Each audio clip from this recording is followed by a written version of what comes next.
Nous sommes quittés il y a 2 semaines en mentionnant que beaucoup de groupes sociaux se définissaient par rapport à toute une série de marqueurs identitaires qui leur permettaient de savoir qui faisait partie d'un groupe ou qui n'en faisait pas partie.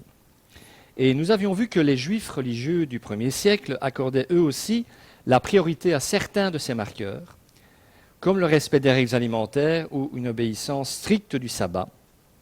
Et que sachant ça, il n'est donc pas étonnant que Jésus lui-même, aux yeux de ces hommes, n'ait jamais été considéré comme faisant partie de la famille de Dieu. Je vous invite à présent à nous poser la question importante, la seule sans doute qui compte vraiment. À quoi notre Seigneur accordait-il de l'importance? Puisque on se dit, et à juste titre, que les marqueurs identitaires qui excluent certains pour en accueillir d'autres sont un problème dans les faits. Oui, mais alors, qu'est-ce qui est important?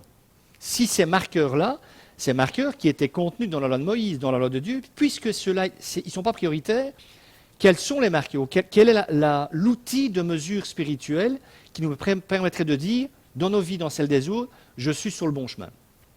À quoi Jésus accordait-il de l'importance? Le message de Jésus ne portait pas sur des signes extérieurs permettant à l'homme de faire partie d'un groupe religieux et de se rassurer lui-même, mais sur le besoin profond du cœur de l'homme d'être transformé en une nouvelle création. L'apôtre Paul, dont la vie a été un peu bousculée par le Christ, je pense que vous le savez, a été transformé par Christ. Il sait donc de quoi il parle quand il écrit dans sa 2e lettre à l'église aux Corinthes: « Si quelqu'un est en Christ, il est une nouvelle créature, les choses anciennes sont passées, voici toutes choses sont devenues nouvelles. » Au lieu de se concentrer ou de concentrer son attention sur les frontières séparant les gens du dehors des gens du dedans, Jésus mettait l'accent sur le cœur de la vie spirituelle. Quand on lui demandait par exemple, et c'est arrivé plus d'une fois dans l'Évangile, ce qui était au centre de la loi de Dieu donnée à Israël, il répondait simplement et invariablement: aimer Dieu et aimer les gens. En fait, en disant ça, il montrait une façon toute différente d'identifier ceux qui étaient enfants de Dieu. Avant, les enfants de Dieu, aux yeux des pharisiens, c'était ceux qui respectaient strictement le sabbat, qui se lavaient les mains avant de manger, qui se lavaient les mains après manger, qui filtraient le parfum, qui filtraient l'eau, qui évitaient de toucher des lépreux, qui ne s'approchaient pas des femmes qui avaient leurs règles, etc., etc., etc. Et Jésus dit non.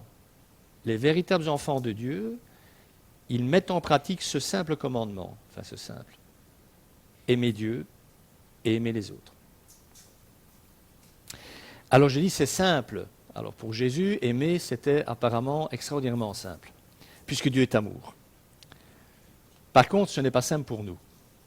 Enfin, il me semble en tout cas. Pas plus que c'était simple pour les premiers chrétiens. Rappelez-vous ce que l'apôtre Paul, encore lui, écrit toujours à l'église de Corinthe, mais cette fois-ci dans sa première lettre. Alors, on connaît tous bien ce texte, je ne prends que 3 versets, les 3 premiers du chapitre 13. Le chapitre 13 de la première aux Corinthiens, je l'ai entendu lire dans 99% des mariages, même non chrétiens. Voilà ce que dit Paul. « Si je parle les langues des hommes, et même celles des anges, mais que je n'ai pas l'amour, je suis un cuivre, une cymbale, qui résonne, ou une cymbale qui retentit. Si j'ai le don de prophétie, la compréhension de tous les mystères et toute la connaissance, si j'ai même toute la foi jusqu'à transporter des montagnes, mais que je n'ai pas l'amour, je ne suis rien. Et si je distribue tous mes biens aux pauvres, et même si je livre mon corps aux flammes, mais que je n'ai pas l'amour, cela ne me sert à rien. » Il y avait un problème à Corinthe, un solide problème. C'est qu'il y avait une division tacite. On avait installé des marqueurs identitaires à l'intérieur même de l'Église. Les chrétiens qui avaient reçu des dons dits spectaculaires, comme le don de guérison ou le don de parler en langue, méprisaient les autres, parce qu'eux se considéraient comme des super chrétiens et méprisait ceux qui n'avaient pas reçu ces dons. Oui, parce que je ne vous ai pas dit, mais une fois qu'on a établi une série de repères pour marquer ceux qui font partie du troupeau et pour ne pas les confondre avec ceux qui n'en font pas partie, on va finir par marquer ensuite les différences entre les membres du troupeau. Oui, le processus ne s'arrête pas, forcément. Et Paul va donc rappeler que le véritable centre de la vie spirituelle, ce ne sont pas les dons spirituels, même si Dieu nous en donne, c'est l'amour que l'on exprime les uns envers les autres. L'amour pour Dieu et l'amour pour les autres. C'est pour ça que Paul il pouvait dire, j'ai reçu tous les dons possibles et imaginables, en tout cas beaucoup. Mais si j'aime pas mon prochain, tout ça, devant Dieu, ça ne sert à rien. Donc d'après Jésus et Paul, si vous voulez avoir une idée exacte de la croissance spirituelle de quelqu'un, si vous vous posez la question de savoir, et moi je me suis beaucoup posé, sur quels critères on peut se baser pour savoir que quelqu'un grandit dans sa foi, grandit dans sa vie spirituelle, apparemment, d'après Jésus et Paul, le seul marqueur objectif, c'est sa croissance dans l'amour pour Dieu et les autres. C'est le seul instrument de mesure. Alors là, vous me direz sans doute, oui, mais tout ça c'est bien joli, mais c'est quoi l'amour? Alors, il est clair qu'on ne parle pas ici de l'amour comme le conçoivent tant de romantiques, ni de l'amour qui vient à manquer lorsqu'un mari ou une femme finit par dire à son conjoint « je ne t'aime plus ». Cette phrase m'a toujours rempli d'une perplexité abyssale. Bon, on va essayer de répondre à cette question. C'est quoi l'amour? Romains 13, verset 10. Toujours Paul. Ce serait intéressant, important de lire les épîtres de Paul. Ah, il y a peut-être des chances, oui. Celui qui aime, voilà donc la raison pour laquelle il faut aimer, et on va tirer notre définition de ce passage, entre autres, celui qui aime ne cause aucun mal à son prochain. Et Paul va plus loin, aimer son prochain, c'est donc accomplir toute la loi. Alors je vais vous traduire ça. L'amour est l'accomplissement de la volonté de Dieu. Voilà. Vous avez la définition de la vie chrétienne. L'amour est l'accomplissement de la volonté de Dieu. Vous ne connaissez pas toute la loi, tout le texte du Lévitique ou du Deutéronome, ça n'a pas d'importance. Parce que si vous aimez comme Dieu vous demande d'aimer, vous accomplissez tous ces textes. Les 10 commandements, réfléchissez. Les 10 commandements, il ne faut pas les connaître. Si vous aimez, vous ne commettrez aucune entrave à aucun de ces 10 commandements. Autrement dit, le seul marqueur identitaire que devrait posséder l'Église, pour dire « Oh, c'est une Église !» c'est l'amour. D'ailleurs, dans les Actes, ce qui sidérait les habitants de Jérusalem face à la première Église, à l'Église primitive, c'est cette fameuse phrase qui est dans les Actes « Voyez comme ils s'aiment !» C'était évident à l'œil nu qu'ils s'aimaient. D'un amour qui n'était forcément pas de ce monde, puisqu'on les reconnaissait comme étant différents de l'amour que l'on pouvait connaître à l'époque. La seule chose qui devrait différencier l'Église de Christ, c'est son amour. Alors voilà ma définition.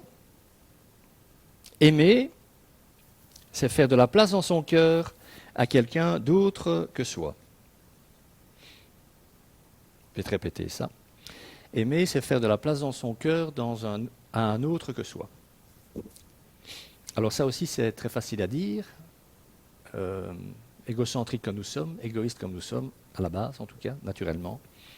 Il y a du travail. Alors, soyons clairs, nous ne sommes pas naïfs, il ne faut surtout pas tomber dans la naïveté. On peut blesser quelqu'un qu'on aime, vraiment, ou qu'on dit aimer, mais au moins on doit prendre conscience, et l'évaluer comme tel. On a échoué à aimer Dieu et son prochain comme il demande de le faire. Il ne faut pas laisser passer les manques d'amour, parce qu'il n'y a rien de plus grave. Alors, si vous avez un doute, on va prendre l'apôtre Jean. J'étais fort avec Paul, maintenant on va prendre Jean. Jésus, Paul, Jean. Si vous n'adhérez pas après ça, moi je ne sais plus qui je vais encore citer dans la Bible. Parce que bon, Jésus, Paul, Jean, c'est quand même... Alors que dit-il, notre ami Jean? Jean 4, 8. Celui qui n'aime pas n'a pas connu Dieu, car Dieu est amour. Alors ça nous arrive à tous de ne pas aimer ou pas assez ou mal aimer, Mais encore une fois, au moins faut-il prendre conscience que quand c'est le cas, on a un problème. Et le reconnaître devant Dieu en disant « Seigneur, je te demande pardon, j'ai manqué d'amour ». Et dire à la personne sans doute « Je te demande pardon, j'ai manqué d'amour envers toi ». Alors cette parole de Jean est difficile à entendre. Et comme beaucoup de paroles difficiles à entendre dans l'Écriture, elles sont là pour nous empêcher de nous illusionner sur notre situation réelle devant Dieu. Ce qui était le cas des pharisiens. Eux, ils se disent une chose, on est le top du top du top spirituel. Les seuls qui peuvent atteindre Dieu, c'est nous. Ils étaient terriblement en danger, ces hommes. Parce qu'ils ne laissaient plus de place du tout à ce que Dieu pouvait bien leur dire. Si lorsque nous manquons d'amour, nous ne l'analysons pas comme un péché devant Dieu, nous trompons nous-mêmes et pouvons même aller jusqu'à penser que tout va bien spirituellement dans nos vies et dans notre relation à Dieu, alors que ce n'est pas le cas. C'est aussi simple que ça. Oh, ça va bien. Eh bien non, ça ne va pas bien. C'est la raison pour laquelle les responsables religieux du temps de Jésus avaient tant de mal avec lui, car ils ne remettaient pas seulement en question leur utilisation abusive des fêtes, des sabbats et de la loi de Moïse en général, mais ils menaçaient aussi et surtout la compréhension qu'ils avaient d'eux-mêmes en tant que peuple de Dieu. Nous sommes les descendants d'Abraham, nous connaissons la loi de Moïse, nous l'enseignons aux autres, nous sommes le top. Et Jésus dit, vous êtes tout ce que vous voulez, mais pas le top. Alors c'était menaçant pour leur position. Alors que le peuple considérait comme les pharisiens et les scribes comme l'élite de la nation. Et Jésus dit, mais vous êtes en dessous de tout le monde, hein, même des prostituées. Vous vous rendez compte pour la raison pour laquelle les pharisiens avaient du mal avec Jésus. Alors soit ils s'ouvraient à ce message en disant peut-être que je me leurre sur moi-même, ou alors ils disent ce gars il faut le faire taire, quoi, parce qu'il met en danger notre conception de Dieu et de la religion. Alors j'aimerais vous dire que la recherche de marqueurs identitaires est morte au 1er siècle, mais vous savez bien que c'est faux.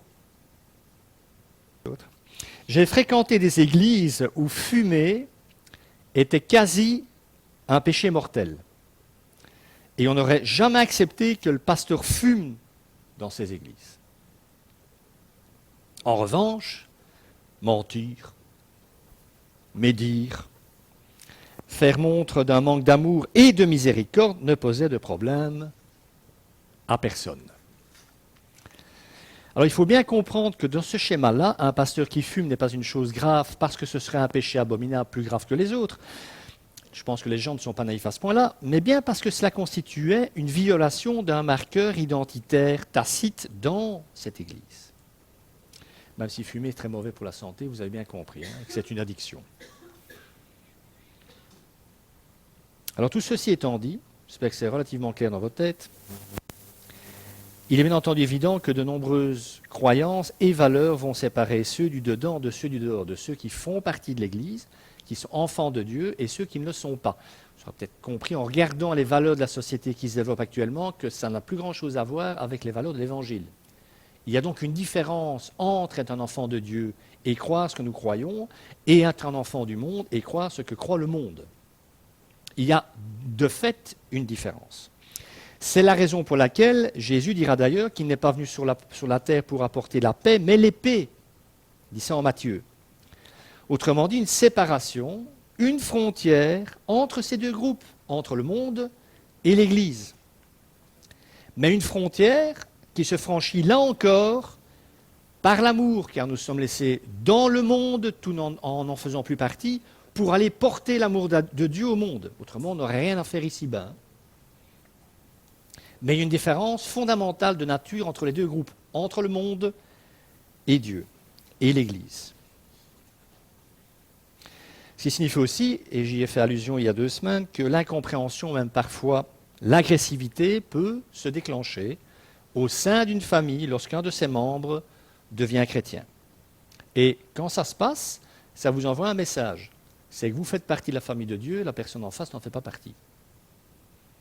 C'est aussi simple que ça.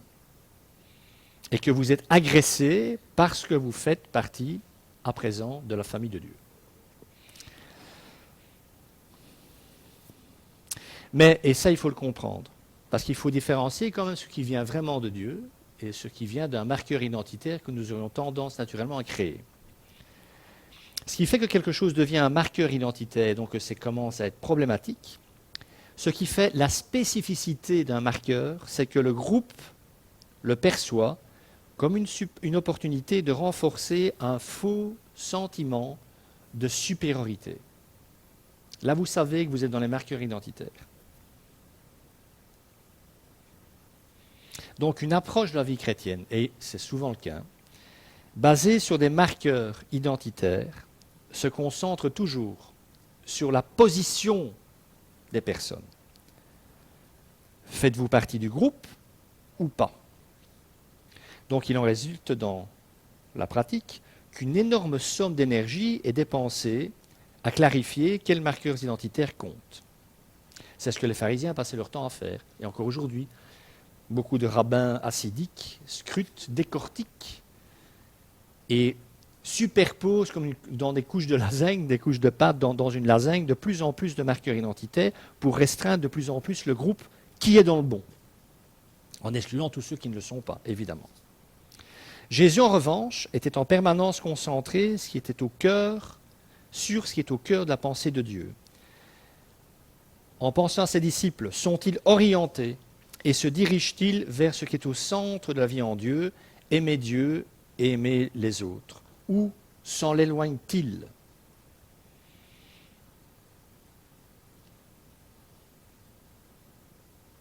C'est pour cette raison que notre Seigneur a tant choqué ses contemporains en disant que de nombreux responsables religieux qui observaient tous les marqueurs identitaires connus de l'époque se trouvaient en fait en dehors du royaume de Dieu. Ils n'en faisaient pas partie.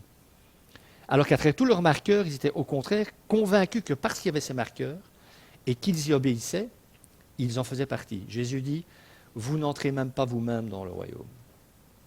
C'est intéressant ça, je suis convaincu d'être quelque chose et en fait je ne suis pas ça du tout. Je suis convaincu de faire partie de quelque chose et en fait Jésus me dit, mais tu n'en fais pas partie. Tous ces êtres, tous ces hommes ne faisaient pas partie du royaume. Et Jésus pouvait affirmer ça sur une simple base d'analyse. Tous ces hommes étaient simplement morts à toute idée d'amour pour le prochain.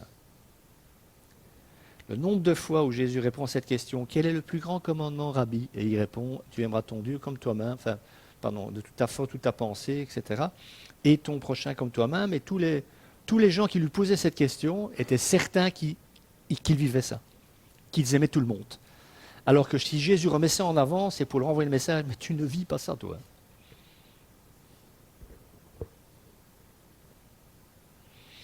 Et tout en disant à ces pharisiens et ces responsables religieux de son temps, vous ne faites pas partie du royaume, il affirmait en même temps, ça ne devait pas aider les autres non plus, ça, que les collecteurs d'impôts, donc les collabos à l'Empire romain, pour le dire autrement, et les prostituées, qui étaient exclus du royaume par les chefs religieux à cause de ces marqueurs identitaires, tous ces êtres qui s'étaient tournés vers Dieu par la conversion, Jésus dit, ils vous précéderont dans le royaume. Eux vont y entrer. Tous ces gens que vous stigmatisez, que vous rejetez, que vous empêchez de rentrer dans le royaume, eh bien, ces gens-là, ils vont y rentrer. Alors que vous resterez à la porte. Quand on y réfléchit, c'est bien là que se situe la grande ironie de cette époque de Jésus. Les justes, les chefs religieux, autoproclamés, oui, parce que ce n'est pas Dieu qui les voit justes, ils se voient juste eux-mêmes, bien sûr. Les justes autoproclamés étaient plus endommagés et mis en danger par leur pseudo-justice que les pécheurs par le péché. Parce que pour un pécheur, il suffit que grâce à l'Esprit Saint, il prenne conscience de sa position de péché devant Dieu pour être pardonné et pour entrer dans le royaume. Le grand drame des chefs religieux, c'est d'avoir été aveugles à leur propre situation. C'est d'ailleurs comme ça que Jésus les appellera le plus souvent. Vous êtes des aveugles. La situation de ces hommes, tellement attachés à ce qui les différenciait des autres, était donc grave, parce que se considérant comme des justes devant Dieu, ils se fermaient à la véritable justice, celle que proposait Jésus. Aussi longtemps que l'on se justifie, que l'on se croit juste, Dieu ne peut pas nous justifier par son Fils.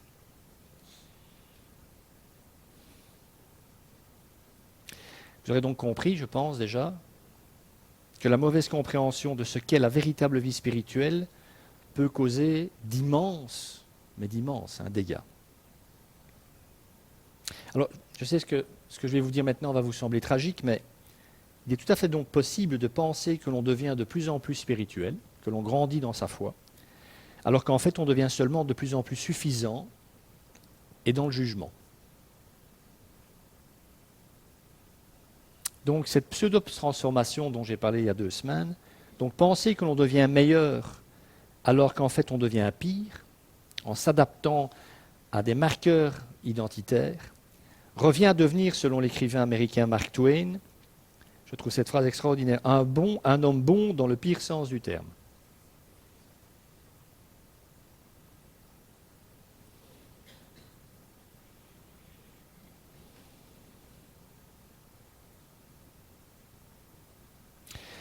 Vous savez, en dernière analyse, la vie spirituelle véritable consiste à voir son âme mourir ou vivre un jour à la fois. Il faudrait peut-être donc qu'on soit un peu au courant de ce qui va me permettre d'analyser mon état au quotidien. Sheldon Van Auken, vous connaissez tous sans doute, un auteur américain, un ami de C.S. Lewis, que j'ai cité souvent, a écrit que le plus fort argument en faveur du christianisme, ce sont les chrétiens quand ils puisent leur vie en Dieu. Il dit, c'est le plus grand argument en faveur de l'existence de Dieu. Et quand tu lui posais la question, oui, mais le plus grand argument contre l'existence de Dieu, il dit aussi les chrétiens. Quand ils deviennent exclusifs, égoïstes et complaisants envers eux-mêmes. Mes amis, combien de personnes sont en permanence repoussées loin de Dieu par des chrétiens insensibles, rigides, inapprochables, ennuyeux, sans vie, obsessionnels, transparents, insatisfaits. Maintenant, on va essayer d'être pratique. D'accord? Vous êtes prêts? On va essayer d'être pratique. Comment puis-je savoir si je suis dans la pseudo-transformation ou dans le vrai truc? Que je vis ce que Jésus me demande de vivre, que c'est l'amour vraiment qui est important pour moi. Alors dans l'évangile de Matthieu, il y a dans le chapitre 23, qui est un des plus terribles, dans le sens négatif du terme, c'est un des chapitres les plus terribles de l'évangile, pour la simple raison que c'est là que Jésus, pour la dernière fois, va dire vraiment ce qu'il pense aux responsables religieux de son temps. Alors on peut lire ça, comme beaucoup de textes, en disant « je ne suis pas concerné, je ne suis pas pharisien, je ne suis pas responsable religieux, vas-y Jésus, envoie la sauce, dis-leur ce qu'ils méritent d'entendre ».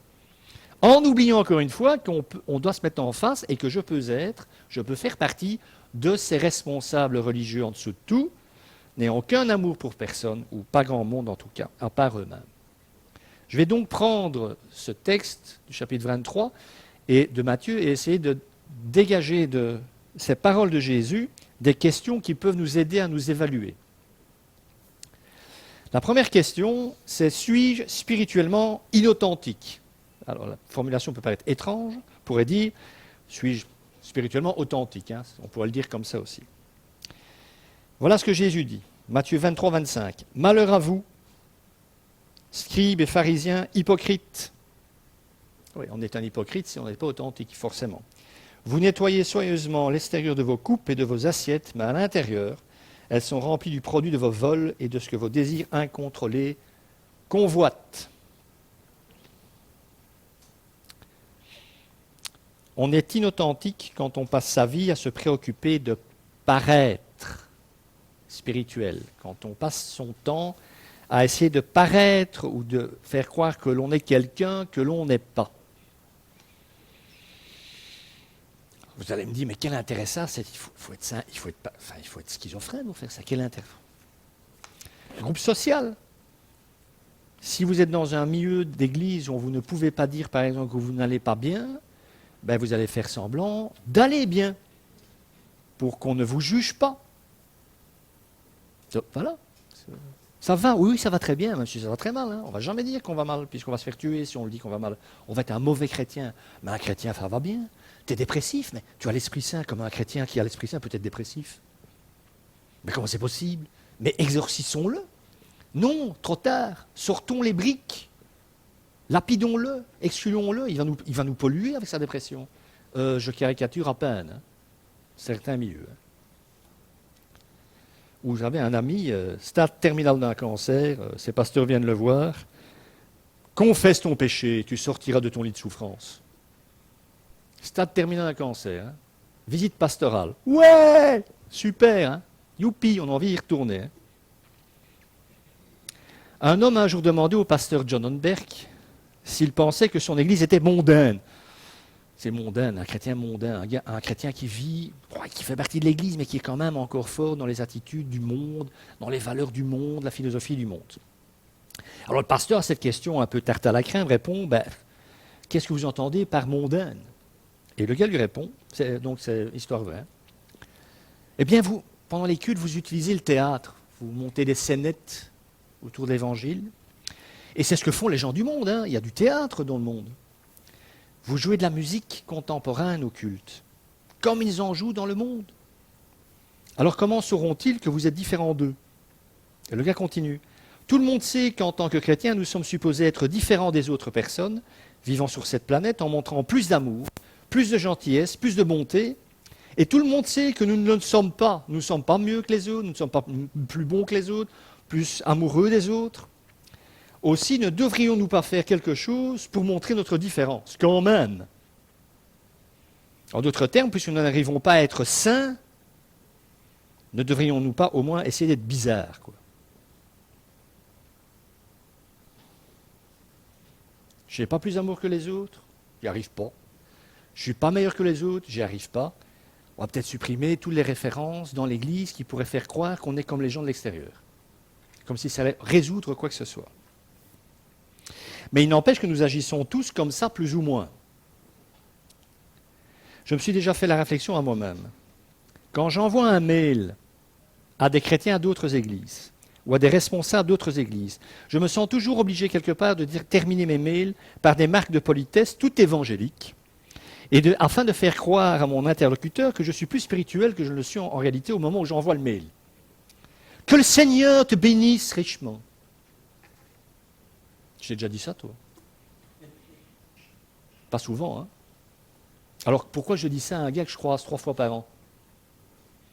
Que notre Seigneur fasse luire sa lumière sur toi, ça veut dire des textes des psaumes, c'est très beau, hein?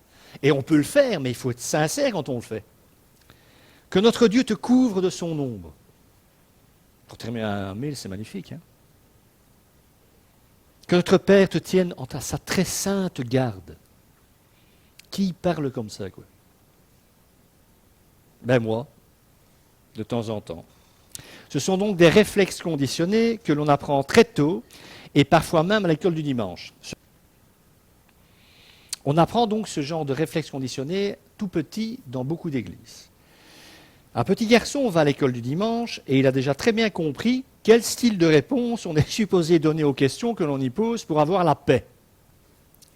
Le moniteur d'école du dimanche, ce jour-là, lui demande « Qu'est-ce qui est brun ?» A de la fourrure, une longue queue et fait des provisions de noisettes pour l'hiver. C'est la question. Eh bien, dit le petit garçon en murmurant, je suppose que la réponse est Jésus, même si pour moi ça ressemble furieusement à un écureuil, quoi. Non, mais je vous assure, on en est là.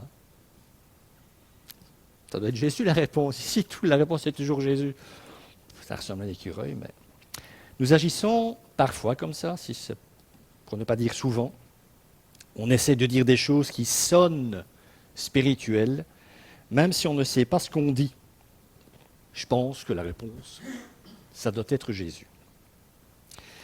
On continue. Toujours dans notre fameux passage de Matthieu 23.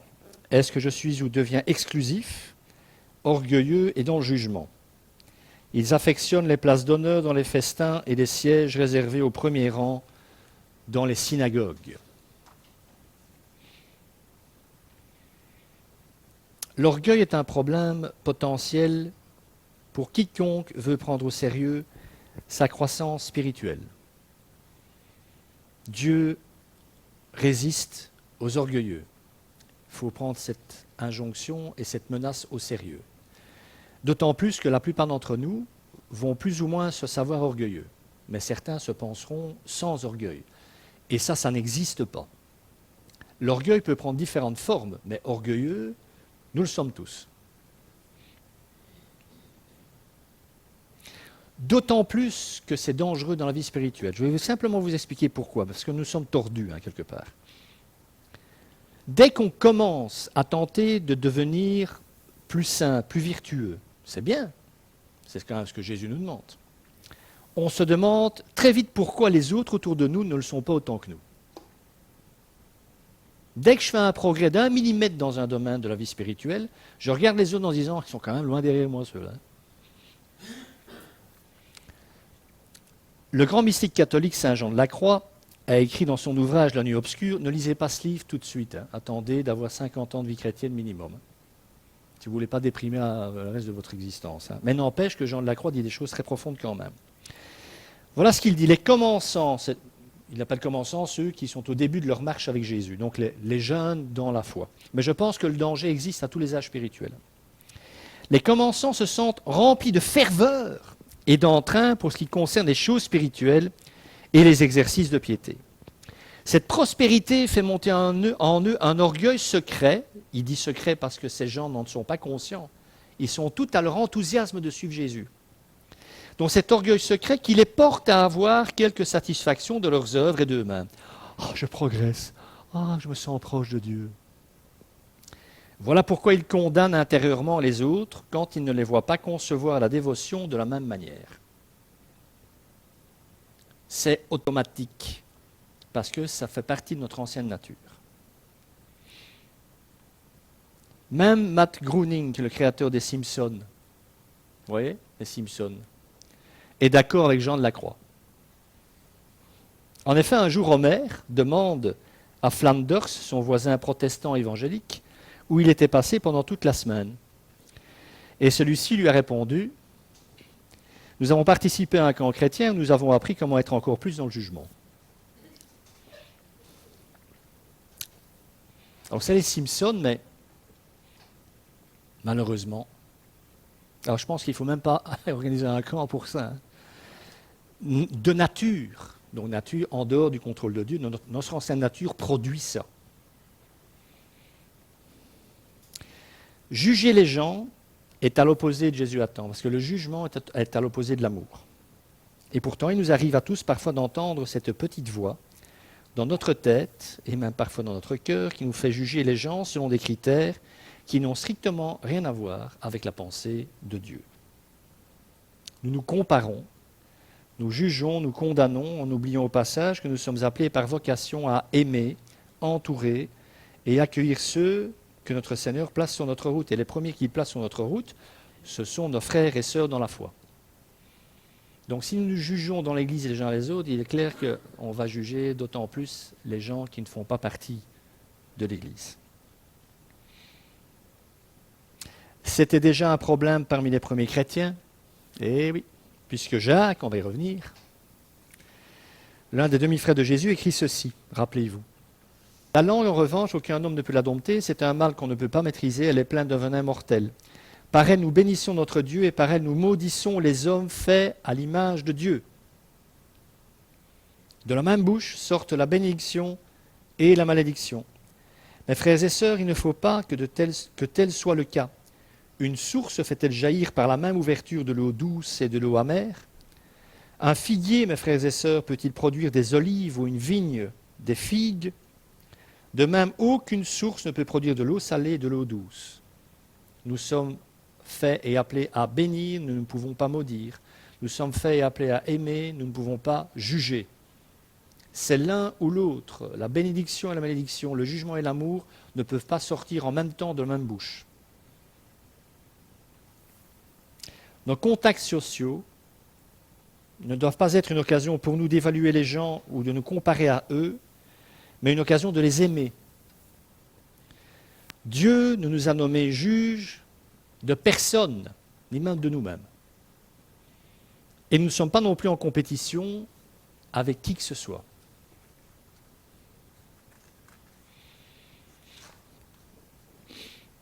Cette tendance à l'orgueil dont nous souffrons tous plus ou moins est la raison pour laquelle, dans sa grâce, Dieu nous cache, je le pense profondément, Dieu nous cache notre propre croissance spirituelle. Il ne nous dit pas clairement à quel stade nous sommes. Enfin, ce n'est pas une question de degré, mais vous avez compris, je pense, le principe. Il nous cache exactement où nous en sommes. Jean-Pierre de Caussade, un jésuite du XVIIIe, l'a dit, je pense, très justement.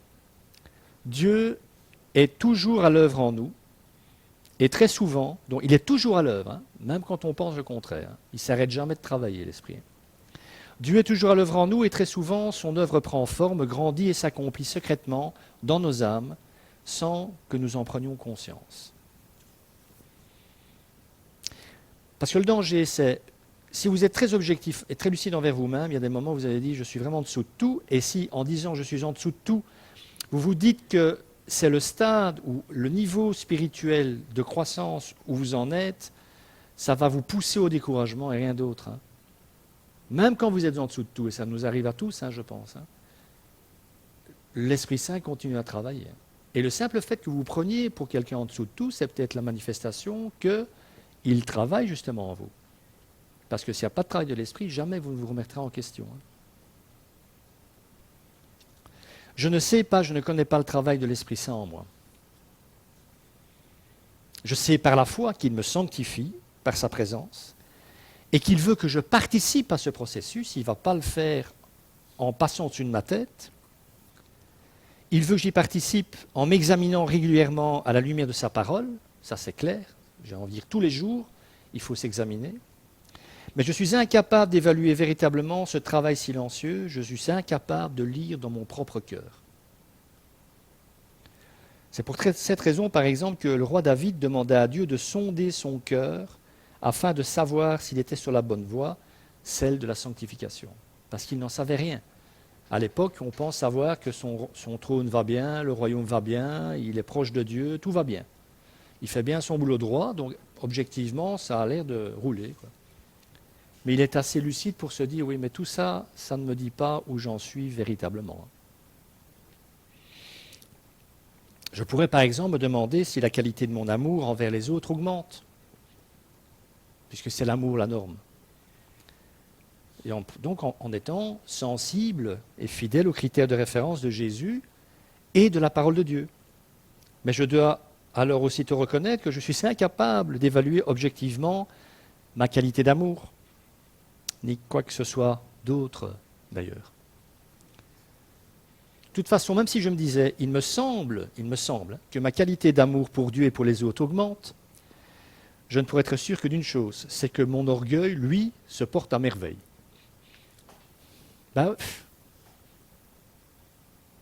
Et c'est là qu'on a besoin des autres. C'est à ce moment-là qu'on a besoin des autres. Des frères et sœurs, qui peuvent nous encourager en remarquant les changements que Dieu produit en nous.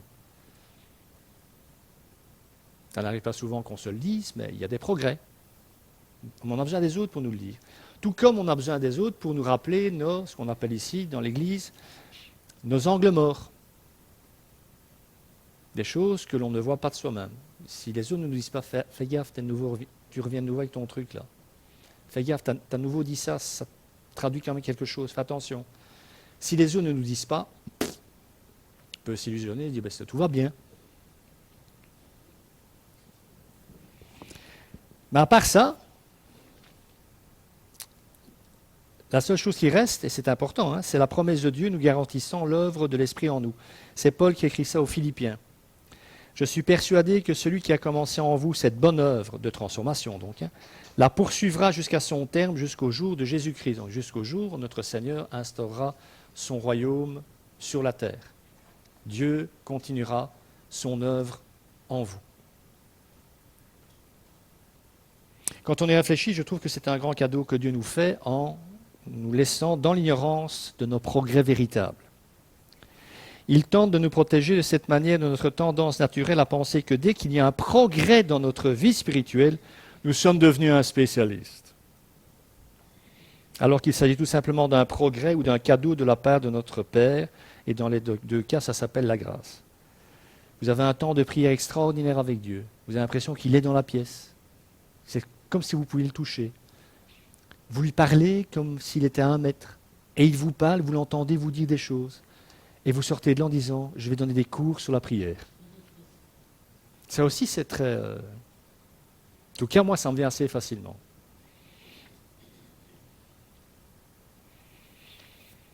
Ça s'appelle la grâce. Ça s'apprend aussi, que ça s'appelle la grâce. Question suivante. Suis-je en train de devenir plus accessible ou moins accessible? Parlez des autres. Mais nous ne sommes pas appelés, vous aurez remarqué, à vivre nos vies spirituelles seuls. Nous sommes responsables devant Dieu à titre individuel, mais nous sommes appelés à marcher sur ce chemin entourés de frères et sœurs. Donc nous ne sommes pas seuls. Suis-je en train de devenir plus accessible ou moins? Ils aiment être salués sur les places publiques et être appelés par les hommes maîtres. Alors au temps de Jésus, les lépreux, les collecteurs d'impôts et les prostituées prenaient toutes leurs précautions pour ne pas croiser le chemin des chefs religieux et des enseignants de la Torah qui étaient considérés comme étant particulièrement proches de Dieu. Donc les gens qui avaient le plus besoin de Dieu évitaient de croiser les gens qui étaient supposément les plus proches de Dieu. On marche sur sa tête, non?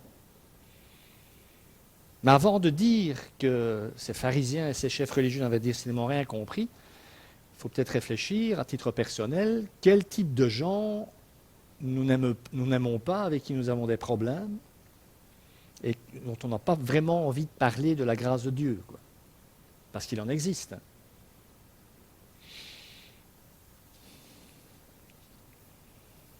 Les hommes religieux de l'époque étaient donc convaincus, à tort bien entendu, que la vie spirituelle consistait à se tenir à distance des gens, et en particulier de ceux qui ne rentraient pas dans leur case. Dans beaucoup d'églises dites légalistes, ça fonctionne encore un peu comme ça. C'est, lui est infréquentable. Je ne vais pas aller le fréquenter, celui-là. Tu vois. Il fut un temps, moi je ne l'ai pas connu, où jamais un chrétien n'aurait mis les pieds dans un débit de boisson pour boire un verre avec un ami. Parce que les débits de boisson, c'est le diable. Le nombre de fois où, en tant que jeune chrétien, j'ai dit, on m'a dit, quand tu rentres dans certains endroits, si tu ne dois pas y être, l'Esprit Saint te laisse y entrer seul, il t'attend dehors. Ce n'est pas vrai. Il rentre avec vous. Ce qui vous permet parfois de vous dire justement, l'Esprit Saint aidant, je n'ai strictement rien à faire ici. Mais donc, être dans le monde, ça n'est justement pas se couper du monde. C'est savoir qui nous sommes et continuer à avoir des contacts dans le monde. Moi, j'ai eu des contacts en tant que pasteur sur des terrasses de café que je n'aurais jamais eu nulle part ailleurs. Des gens qui passaient, qui étaient habitués là. Moi, je buvais avec quelqu'un. Et à un moment, cette personne rentre et puis sort et me dit, vous êtes bien le pasteur? Je dis, oui, je ne connaissais pas. Et je peux vous voir. Et elle avait des demandes et des choses personnelles. Et si je ne suis pas là, cette personne ne viendra pas ici. Donc, si je ne suis accessible que dans une permanence dans une église, je n'aurai des contacts avec personne. J'ai pris les cafés, j'aurais pu prendre autre chose, bien entendu. Alors, l'ironie de la situation de ces chefs religieux veut que le seul maître que les intouchables de l'époque, autrement les prostituées, les collecteurs d'impôts, etc., aient pu toucher, approcher, c'était Dieu lui-même en la personne de Jésus. Ça, c'est vraiment comique.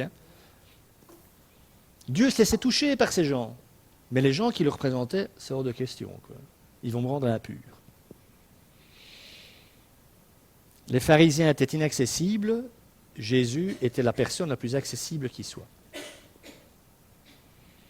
Les chefs religieux du temps de Jésus avaient ce petit quelque chose qui faisait fuir tout le monde, et Jésus, il y avait ce petit quelque chose qui attirait tout le monde.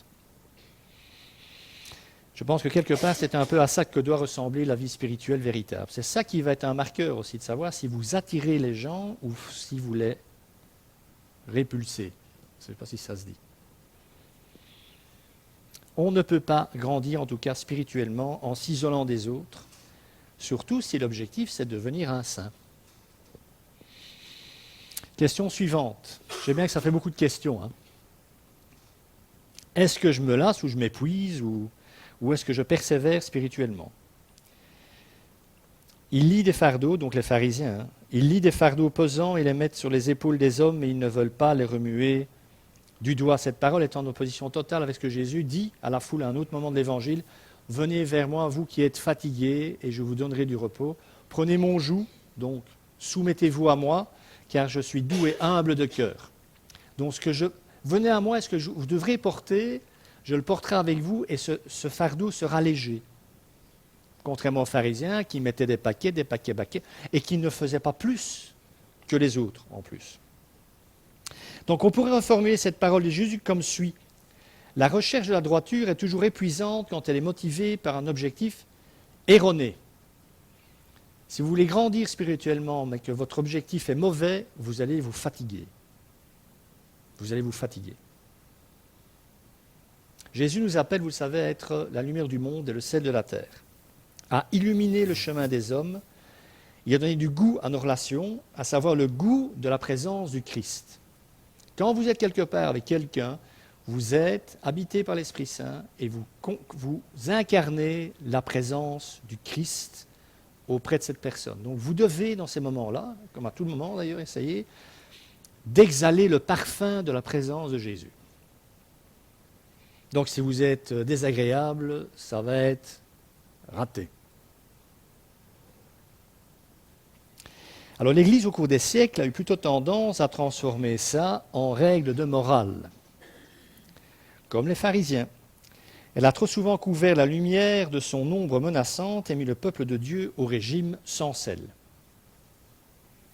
Ce qui en a résulté, c'est parfois une bonté religieuse coincée et fière d'elle-même, et demeurant en permanence, encore et toujours, très intimidante. On nous a appris à obéir à des règles, à des marqueurs identitaires, ce qui a eu pour conséquence que nous n'avons jamais ouvert nos cœurs à l'amour et à la joie que veut y déposer l'Esprit Saint. Rappelez-vous cette terrible phrase du philosophe Jean-Paul Sartre, qui revenait d'une nuit bien arrosée avec un de ses meilleurs amis, et qui au petit matin tombe sur la sortie d'une messe, probablement. En tout cas, la sortie d'une église, d'un office religieux.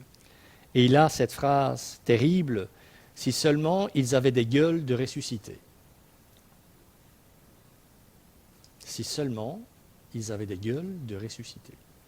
Alors, ça n'empêchera pas que Jean-Paul Sartre devra rendre des comptes devant Dieu au jugement pour lui-même. Mais si on est aussi attirant qu'un fromage de Bruxelles ayant trop mûri, ça ne le fera pas non plus. Je parle pour moi aussi, vous savez très bien quand je parle de tout ça, je m'inclus dedans, je ne suis pas meilleur que vous. Et c'est pour cette raison que tant de chrétiens ressentent si souvent de la lassitude, parce que Jésus leur promet des fleuves d'eau vive qui vont couler de leur sein, et en fait, au quotidien, ils boivent du sable. On leur parle de la mer, mais ils mangent que du sable. Donc observer des marqueurs identitaires, se conformer à une sous-culture religieuse n'est tout simplement pas suffisamment attrayant pour captiver le cœur humain et l'amener à changer. Ça n'attire pas les autres qui ne connaissent pas Dieu et ça ne nous fait pas grandir non plus parce que ça n'est pas attirant pour nous non plus.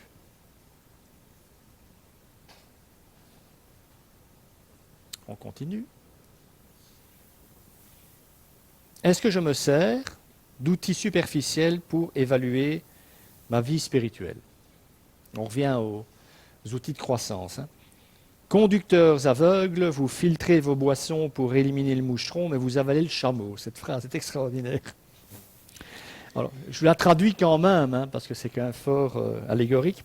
Autrement dit, vous vous montrez scrupuleux dans les petites choses et vous êtes sans conscience pour les grandes. Donc, en fait, les pharisiens filtraient leurs boissons pour éviter qu'un moucheron, il y avait des abeilles, enfin pas des abeilles spécialement, enfin des insectes à l'époque aussi, pour éviter que ça tombe dans leur boisson, parce qu'en la buvant, ils risquaient de se rendre impurs. Ils filtraient le parfum comme ça, pour éviter que des insectes tombent dedans, etc. Donc ce n'est pas spécialement parce qu'ils avaient peur de s'étrangler en mangeant, mais c'est parce que toutes ces bêtes risquaient de rendre leur breuvage, donc eux-mêmes, impurs. Et Jésus ne dit pas qu'il ne fallait pas le faire. Il dit, pendant que vous faites ça, et là vous n'allez jamais oublier de le faire, vous n'aimez pas votre voisin, qui est peut-être en train de mourir de faim, vous n'en avez rien à battre. Et vous n'allez jamais voir la prostituée qui n'en peut plus de sa vie, à 50 mètres de chez vous. Alors le contraste évidemment fort ici, c'est le contraste entre le moucheron et le chameau, la différence de taille. Hein. Alors le chameau, Jésus ne cite pas seulement à cause de sa grandeur par rapport à l'insecte, mais parce que le chameau était un animal réputé impur et donc était considéré impropre à la consommation. Et en fait, en agissant comme ça, Jésus dit, vous êtes en train de vous rendre impur en avalant un chameau. Vous n'avalerez pas l'insecte, mais par contre, dans vos vies, le chameau, vous en mangez tous les jours. Hein. Le chameau n'était évidemment pas cachère. Donc, soyons pratiques. Supposez que je vous demande, comment va ta vie spirituelle ces jours-ci? Hein? Allez.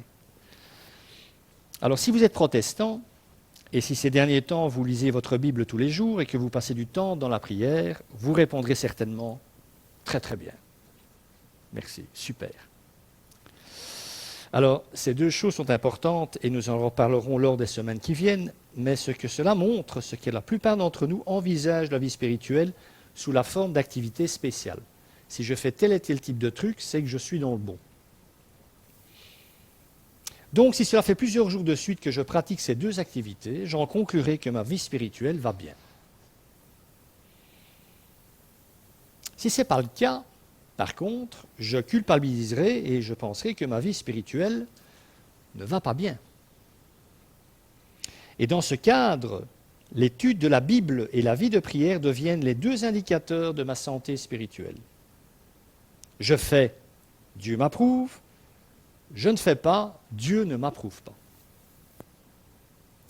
Mes amis, si quelqu'un avait posé notre question à l'apôtre Paul, ou Jean ou Pierre, aucun d'entre eux n'aurait répondu « Je lis ma Bible tous les jours et je prie tous les jours, tout va bien pour moi, merci ». Aucun n'aurait répondu ça. Mais aucun, hein. Il n'a pas l'air convaincu. Oh, je vous le dis. Hein. Je pense au contraire qu'ils auraient répondu « Je grandis dans mon amour pour Dieu et pour les autres, ça va plutôt bien. Merci. » Aucun martyr dans l'histoire de l'Église n'a jamais dit avant d'aller au sacrifice suprême, alors que les portes du cirque à Rome s'ouvraient devant les lions affamés, etc., ne se disait « J'ai lu ma Bible et j'ai prié aujourd'hui, ça va bien se passer. » À mon avis, s'il n'y a que ça ne va pas le faire. Sauf si la personne pense à ouvrir la Bible et à prêcher, là, ça risque de faire fuir les lions, évidemment. Ces hommes et ces femmes, les martyrs, allaient jusque-là. Je me suis souvent posé la question, comment pouvait-on aller jusque-là? C'est quand même interpellant. Hein. Surtout quand on se dit qu'on est tous potentiellement appelés à aller jusque-là. Mais je pense qu'ils allaient jusque-là parce qu'ils avaient appris à vraiment aimer Dieu et à lui faire confiance. C'est par amour qu'ils ont donné leur vie, pas par discipline spirituelle, même si la discipline spirituelle est nécessaire. J'y reviendrai lors d'autres messages. La vraie question n'est donc pas de savoir ce que nous faisons, mais quelle personne nous devenons. Et je termine. Les pratiques spirituelles, comme la lecture et la méditation de la Bible, et la prière sont importantes et même indispensables, bien sûr qu'elles le sont, mais pas parce qu'elles prouveraient combien nous sommes spirituels. Si c'est ça, ça ne fonctionne pas. D'ailleurs, on peut très bien faire l'expérience de pendant 1 mois, 2 mois, 3 mois de suite, ne jamais rater un temps de prière avec Dieu tous les jours, avoir vraiment une pratique de lecture de la Bible, on restera dans les rails, on le fera tous les jours. Ce n'est pas pour ça que pendant ces 3 mois, vous aurez l'impression d'être plus proche de Dieu, d'aimer plus Dieu et d'aimer plus les autres. Parfois, ça se passera, mais parfois pas. Je connais des gens qui prient pendant 1 heure tous les jours. Mais ce n'est pas dans leur gentillesse que je pourrais m'en douter. Hein. À travers leur gentillesse, hein, ou leur amour.